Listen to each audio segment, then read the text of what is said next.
Facebook আমাদের এত সুন্দর একটা কমিউনিকেশনের স্পেস তৈরি করে দিয়েছে, যা অপুরন্ত ভালোবাসার স্থান।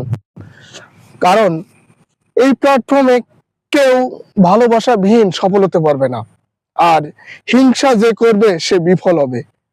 তাই আপনি যদি বিফল থেকে বা এই প্ল্যাটফর্ম থেকে যদি ভালোবাসা এড়িয়ে যেতে চান, তাহলে ভিডিওটা স্কিপ করবেন না, ভিডিওটা দেখবেন। আর কেন দেখবেন জানেন?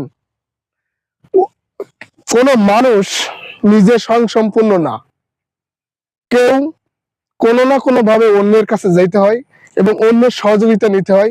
আর সহযোগিতা ছাড়া, পরামর্শ ছাড়া, ভালোবাসা ছাড়া কেউ পৃথিবীতে জয় করতে পারেনি। তাই জয় আপনাকে যদি করতে হয়, ভালোবাসা দিয়েই করতে হবে, সেটাই বলে ফেসবুক। অসংখ্য ধন্যবাদ জানাই ফেসবুক।